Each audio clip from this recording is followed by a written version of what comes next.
helping high earning entrepreneurs break free of digital addictions. And the reason being is because I suffered a long time from digital addictions in my own life. And when you say you're suffering from a digital addiction, it's almost a complaint that goes unheard because everyone around you is hooked on their digital device.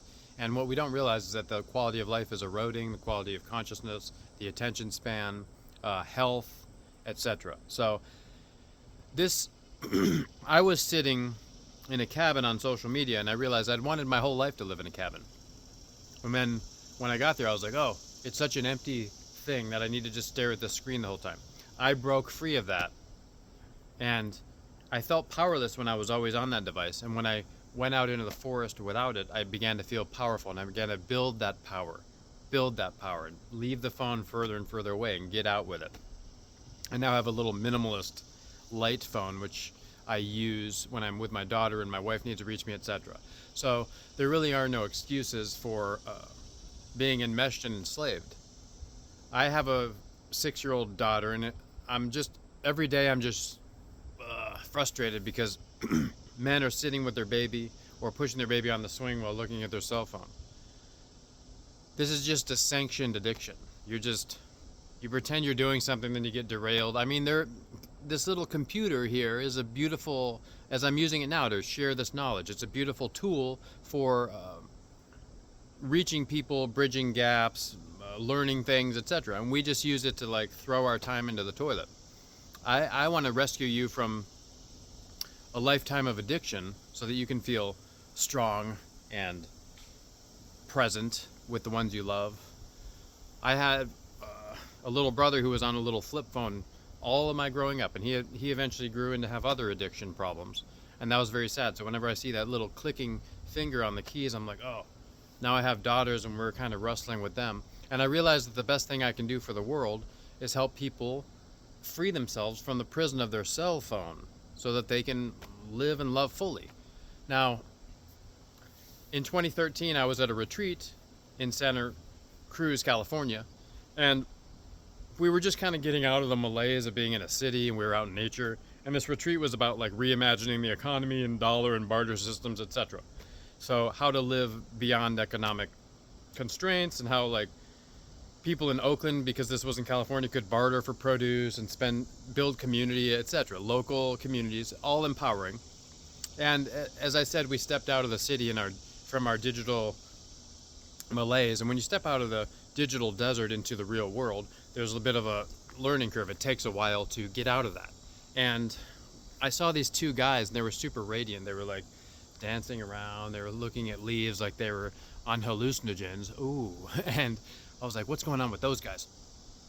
And that was Vincent and Lowell. So they're the origin of this story, because I was like, what do they do? Where do they come from? Why are they so alive? And I started to talk to them, and they weren't on social media, and they had these little primitive phones. And I was like, oh, that's interesting. I was shocked because I'm like, oh, isn't anyone who's doing anything on social media? And lately I've learned that that's not true. Higher achievers, the higher the achiever, the less time on social media. And also just digital addictions in general. Isn't that interesting? Because we're made to think that everyone's posting all the time, and yes, some people are marketing things and they're posting sometimes, and they're able to find balance with it. I am not good at finding balance with it, so I just let it go. Like if I'm ever on a phone surrounded by loved ones, come up and like whack me in the face, because I need to be woken up out of this friggin' stupor that keeps people stuck. Now, so many millions of people are going to go to the grave with their songs still in them, and they're going to lay in their deathbed and go, damn, I missed out on a lot of life. Yes, if you're spending 6 hours a day or whatever on social media, you've missed out on a lot of life. You've chosen instead the virtual artifice, the interacting with avatars, not to mention all the scamming stuff. Like my father got scammed by a digital woman the other day, and I always ask him for money.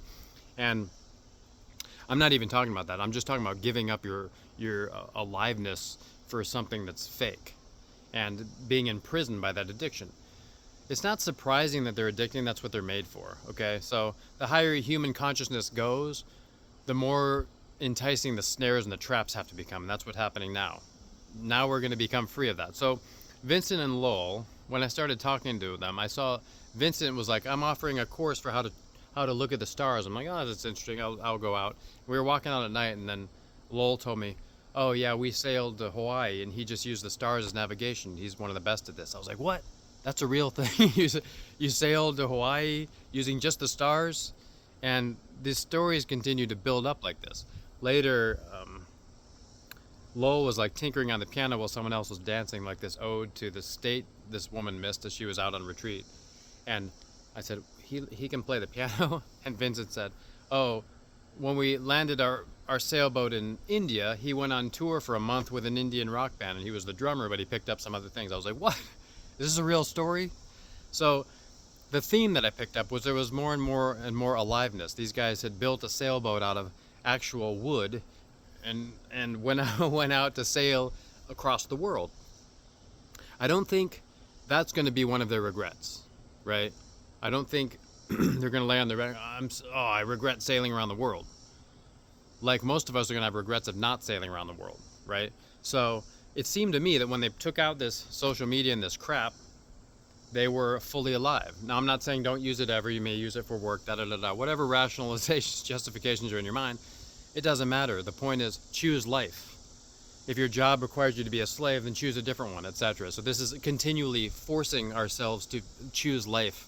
I have ways of living and being that require me to be on computers and screens, and then ways of living and being and income that don't require that. And actually, that's a detriment to it. So I want to guide you back to aliveness. So I put together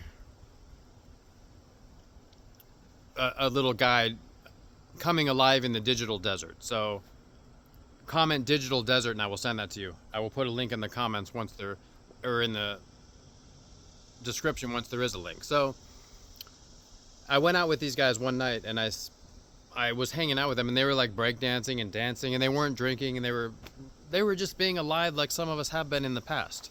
Now, the sad part is I talked to one of them years later, and I'm like, what's going on with you? He just looks so heavy and downtrodden. He's like, oh, I got back on social media because I was dating, and I wanted to meet this woman. I was on this dating app. So there you go.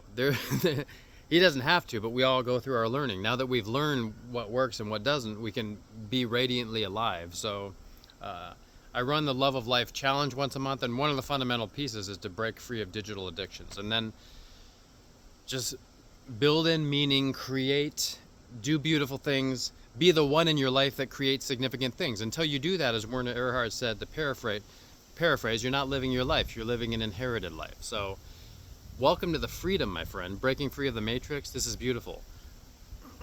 I do this because I've been in a wrestle with this my whole life. I've fallen deep into it and back out, and deep in and back out. And everything I've learned, read, thought about, I've run workshops and retreats with clients where we threw away the phone. I did a 10-day Vipassana retreat where the phone was locked in the safe. And until day 3, I was reaching for it with my body, like unconsciously, like, And 3 days of no phone to get out of that addiction, that's crazy.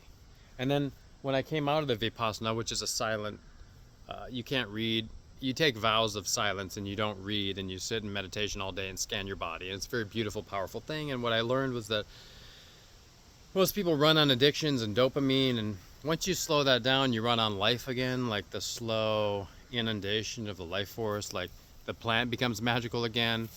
I remember ants were walking on a tree, they were fully alive, and I just felt like, oh man, the throb of life.